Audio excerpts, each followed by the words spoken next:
Dear students, today we will discuss linear differential equation of second order. नया chapter आज discuss करेंगे जिसमें द्वितीय क्रम की अवकल समीकरण सेकंड ऑर्डर की डिफरेंशियल इक्वेशन स्टडी करेंगे। तो इसको कोड दिया है DE डिफरेंशियल इक्वेशन वाला 7th है, न्यू चैप्टर है, नया अपन अध्याय शुरू कर रहे हैं जो सेकंड ऑर्डर की डिफरेंशियल इक्वेशन के लिए है। तो अब तक जितने चैप्टर अपन ने पढ़े हैं सारे वो किसी न किसी रूप में इसमें काम में आते रहेंगे, तो उनको आपने ठीक तरह से कर लिया है और अगर कुछ शेष रहा है तो उसको पहले ठीक तरह से कर लें और फिर इसको अपन पढ़ते हैं। इसमें कुछ मेथड पढ़ेंगे इस सेकंड ऑर्डर की लीनियर डिफरेंशियल इक्वेशन को सॉल्व करने के, जिनमें अलग अलग तरीके अपन पढ़ेंगे क्रम से। तो प्रसामान्य विधि है या इंस्पेक्शन से है, इस तरह की 5 मेथड है वो अपन पढ़ेंगे। तो आज इसको पहले सेकंड ऑर्डर डिफरेंशियल इक्वेशन देखते हैं और फिर उन मेथड्स को देखेंगे। तो डिफरेंशियल इक्वेशन कोई अपने को दी गई है d2y/dx² plus p/dy/dx plus qy is equal to r, जहाँ p q r तीनों ही जो दिए हुए हैं ये आर फंक्शंस ऑफ x के कोई फलन होंगे, is known as second order linear differential equation. इसमें अपन ने पहले देखा था अगर p और q अगर अचर हैं और आर एक्स का कोई फलन है तो ये अचर गुणांक के रेखिक अवकल समीकरण थे सेकंड ऑर्डर के। लेकिन यहाँ पर पी क्यू एक्स के फलन दिए हुए होंगे तो फिर ये linear differential equation second order की कहलाएगी। इसका सॉल्यूशन निकालने के लिए हम इसे पूरक फलन का एक भाग पहले u मान लेंगे और उसको पहले अपन ज्ञात करेंगे। To find solution of first when one part of C complementary function is known, जब अपने को पूरक फलन का कोई एक भाग पता हो तो फिर अपन इसका पूर्ण हल निकाल सकेंगे। अब वो भाग कैसे पता हो ये अपन आगे पढ़ेंगे, लेकिन अभी ये देखते हैं कि अगर y is equal to u पूरक फलन का एक भाग अपने को किसी भी तरह से पता लग गया तो फिर इसका क्या फ़र्क पड़ेगा और कैसे इक्वेशन सॉल्व हो पाएगी। तो मान लीजिए y is equal to u is one part of complementary function of equation first, तो u इसे सेटिस्फाई करेगा दी गई समीकरण एक को। तो अपन अगर ये एक का पूरक फलन का भाग है तो u इसे सेटिस्फाई करेगा d2u/dx² plus p/du/dx plus qu is equal to 0। चूँकि पूरक फलन लिया है तो पूरक फलन में तो r को 0 लेते हैं, राइट हैंड साइड 0 लेते हैं, तो यहाँ पर राइट हैंड साइड 0 ले लिए और बाकी को अपन ने u से सेटिस्फाई कर दिया। तो ये इक्वेशन नंबर 2 अपन ने लिख ली, आगे काम में ले लेंगे। अब पूरक फलन का एक भाग चूँकि अपने को पता है तो अपन ने सेटिस्फाई कर लिया। मान लीजिए कंप्लीट सॉल्यूशन इसका है u इंटू वी, तो u इंटू वी अगर इसका पूरक फलन कंप्लीट सॉल्यूशन है, पूर्ण हल है, तो dy/dx बनेगा u dv/dx plus v du/dx और दोबारा अवकलन x के सापेक्ष इसका कर दे तो d2y/dx² आ गया u d2v/dx² plus 2 du/dx into dv/dx plus v d2u/dx², ये आ गया d2y/dx²। तो y का मान है, dy/dx का मान है, d2y/dx² का मान है। ये दी गई समीकरण का चूँकि कंप्लीट हल है समीकरण नंबर 1 का, तो उसे सेटिस्फाई करेगा। तो इन मानों को समीकरण 1 में रखने पर putting above values of y dy/dx and d2y/dx² in first, तो पहली में रख रहे हैं तो d2y/dx² का मान लिख रहे हैं u d2v/dx² plus 2 du/dx into dv/dx या dv/dx इंटू du/dx कर ले, कोई फ़र्क नहीं पड़ता है, plus v d2u/dx² plus p into dy/dx था तो dy/dx की वैल्यू रख दी u dv/dx plus v du/dx और q y की जगह u v रख दिया बराबर r, पूर्ण हल है इसलिए राइट हैंड साइड में r रहेगा। इसको ठीक तरह से अरेंज करें तो ये आ गया u d2 अपन ने कॉमन ले लिया तो अंदर बचा 2 du/dx प्लस pu और फिर v ले लिया तो v था d2u/dx² plus p du/dx plus qu बराबर r। ये इक्वेशन नंबर अपन ने मान ली 3। तो इसको d2v/dx² में सेकंड ऑर्डर में ठीक तरह से लिख लिया तो d2v/dx² का गुणांक लिख लिया, फिर dv/dx का गुणांक लिख लिया और लास्ट में v का गुणांक लिख लिया। अब अगर अपन इक्वेशन 2 को देखें तो इक्वेशन 2 में ये आया था d2u/dx² plus p/du/dx plus qu is equal to 0, तो उसका उपयोग अपन यहाँ करें तो ये टर्म तो ज़ीरो हो गई। Using 2 in third we get d2v/dx² plus u से डिवाइड भी कर रहा है और इक्वेशन नंबर 2 को काम में भी लिया है। तो dv/dx का गुणांक बचा p प्लस 2/u du/dx और ये बच गया r/u। ये इक्वेशन नंबर अपन ने 4 मान ली। तो ये dv/dx में सेकेंड ऑर्डर की डिफरेंशियल इक्वेशन आ गई।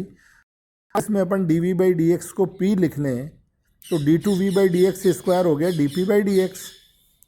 Then equation 4 will become, equation 4 लिखी जा सकती है dp/dx plus p plus 2/u du/dx into p is equal to r/u। ये प्रथम क्रम प्रथम घात की अवकल समीकरण बन गई p और x में, जो अपन ने फर्स्ट चैप्टर में जब से अपन ने ये डिफरेंशियल इक्वेशन शुरू की थी तभी से अपन ने पढ़ा था। तो ये प्रथम क्रम प्रथम घात की अवकल समीकरण बन गई। तो इसका सॉल्यूशन निकालें। तो इसका सॉल्यूशन निकालने के लिए इंटीग्रेटिंग फैक्टर निकालेंगे। सबसे पहले समाकलन गुणक ज्ञात करेंगे इस इक्वेशन 5 का। तो इंटीग्रेटिंग फैक्टर होगा e⁻∫ p1 dx, जहाँ पे p1 का मान इस समय है p प्लस 2/u du/dx।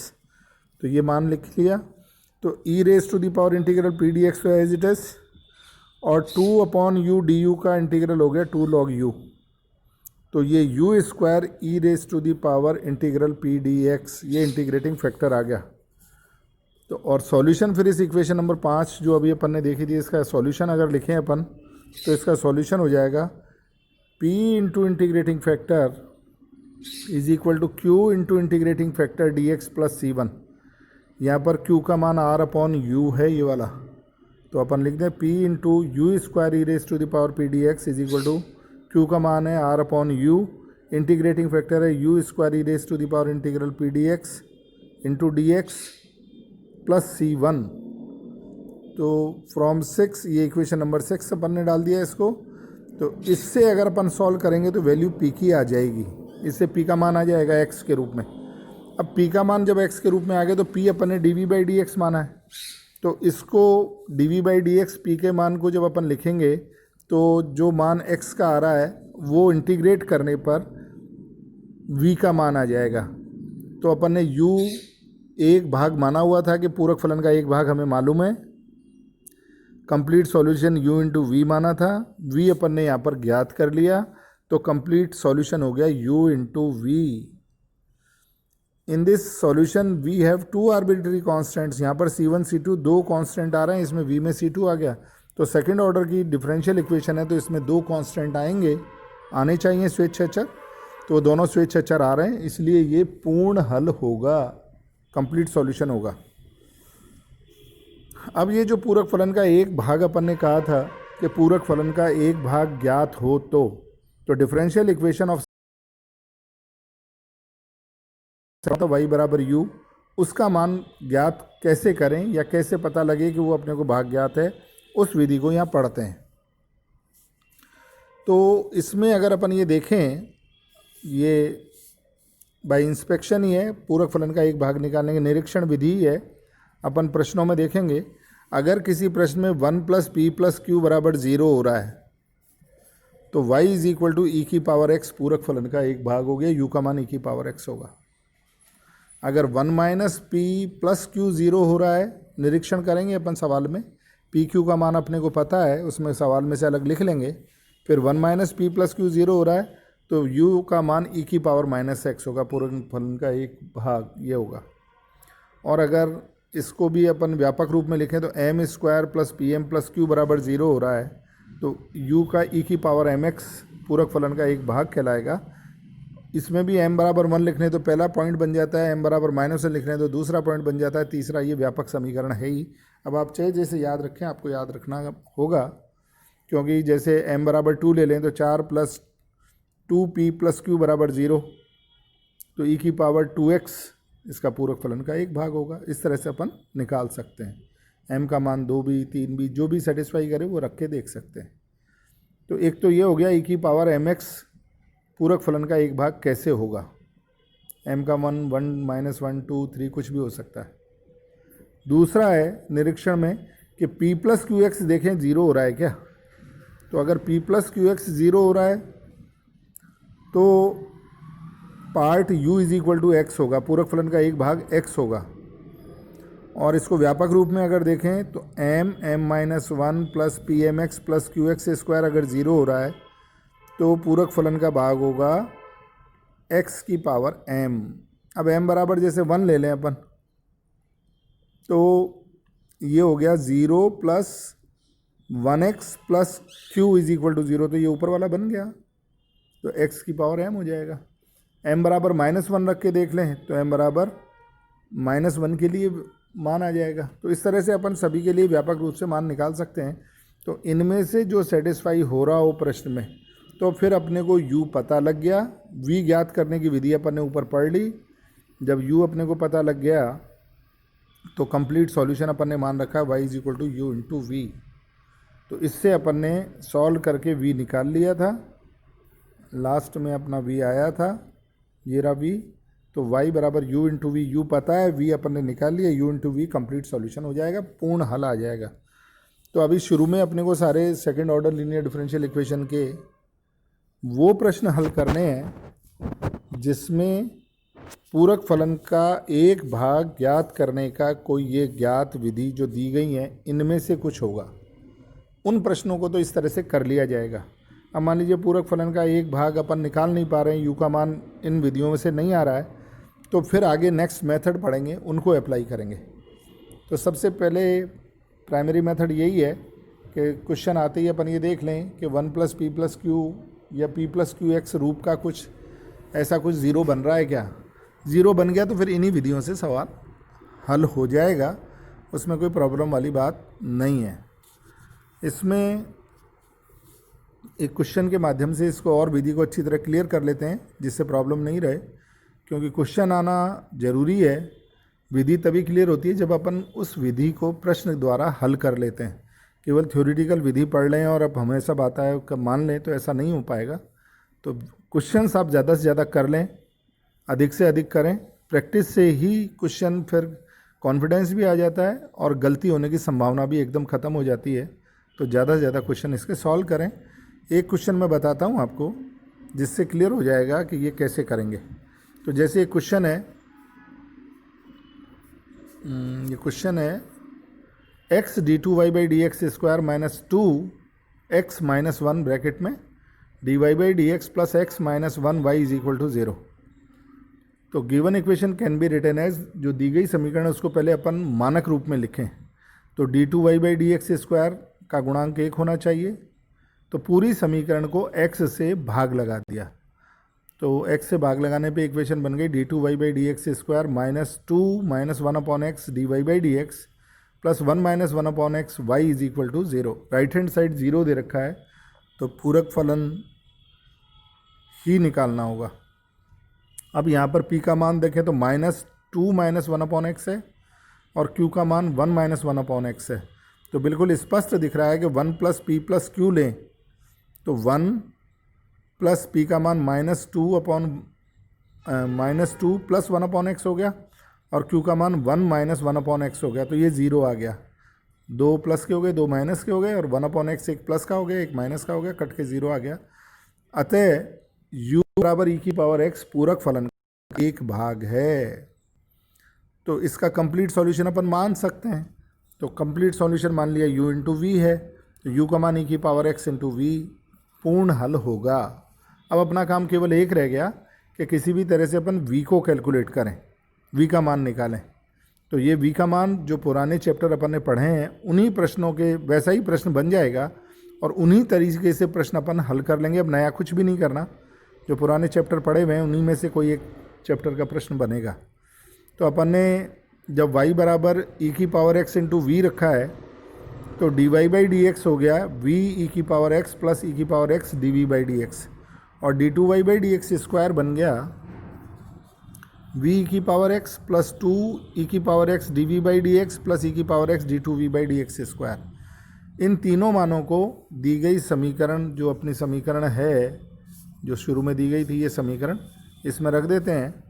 तो ये समीकरण बन गई अपनी e की power x d2v/dx² plus 2dv/dx plus v minus 2 minus 1/x e की power x v plus dv/dx, फिर 1 माइनस 1/x v e की power x is equal to 0। तो इसमें अपन ने d2y/dx² रख दिया, dy/dx रख दिया और y रख दिया। तो समीकरण बनी d2v/dx² plus 1/x dv/dx is equal to 0। जो कैंसिल हो रहा है उसे काट देंगे और रिमेनिंग जो इक्वेशन बचेगी उसको अपन ने 2 नंबर डाल के लिख दिया। ये इक्वेशन नंबर 2 बच गई। अब इस समीकरण में dv/dx को अगर अपन p लिख दें तो d2v/dx² हो जाएगा dp/dx। तो ये हो गया dp/dx plus p/x is equal to 0। तो ये जो समीकरण थी इस रूप में कन्वर्ट हो गई और चर पृथक हो रहे हैं। ये पहले चैप्टर का सवाल बन गया है। तो चर पृथक करके इंटीग्रेट कर दें तो dp/p is equal to minus dx/x integrate कर दिया तो log of p is equal to minus log of x plus log of c1। तो p is equal to c1/x। तो dv/dx हो गया c1/x, p का मान लिख दिया dv/dx। तो ये हो गया c1/x। तो dv का मान चर पृथक करें तो c1/x dx बन गया। तो ये पहले चैप्टर के सवाल बन गए 2 बार। बड़ा आसान सा मामला हो गया क्योंकि इसमें तो पुराना जो पढ़ा है वो अगर अच्छे से किया हुआ है तो यहाँ फिर ज़्यादा कुछ करने को है नहीं, उनको ढंग से कर दें। तो अभी वापस इंटीग्रेट करें तो c1 log x plus c2 समाकलन का अचरांक है। तो कंप्लीट सॉल्यूशन हो गया u इंटू वी, मतलब e की पावर x इंटू वी का मान जो अपन ने निकाला है c1 log x plus c2 as it is अपन ने पुट कर दिया। तो यही दिए गए प्रश्न का कंप्लीट सॉल्यूशन है। तो इस तरह से v ज्ञात कर लेंगे जो पुराने सवालों में बदल जाएगा। u अपन जो विधि अपन ने 2 पढ़ी हैं अभी 1 प्लस p प्लस q वाली 0 होता है क्या, p प्लस qx 0 होता है क्या, इन दोनों विधियों के सवाल इसमें अपने को करने होंगे। तो आप ढंग से इन प्रश्नों को हल कर लें। क्वेश्चंस बहुत इसमें दिए हुए हैं, उनको कर लें आप। असाइनमेंट इसी में आप शामिल मानें कि इस तरह के सवाल आप अपने आप भी बना सकते हैं, अपने आप सवाल बना के कर लें जिसमें 1 प्लस p प्लस q 0 हो रहा हो, या बुक के जो एक्सरसाइज के क्वेश्चंस हैं उनको भी ले लें और सारे क्वेश्चन सॉल्व करके इसको अच्छी तरह से प्रैक्टिस कर लें इनकी। फिर आगे अपन दूसरी इसी linear differential equation of second order की दूसरी विधियाँ पढ़ेंगे जिनमें 1 प्लस p प्लस q या p प्लस qx 0 नहीं बन रहा, तो फिर उनको किस तरह से हल करें इसके बाद में उन विधियों को अपन देखेंगे। है नई तरीके से सारी बातें आएंगी, जो विधियां अपन आगे पढ़ेंगे चरों का जो मान अलग अलग दिए होंगे उस तरह से, तो आप ठीक तरह से इसको तैयार करके क्वेश्चंस कर लें। अब नेक्स्ट लेक्चर में अगली विधि अपन पढ़ेंगे।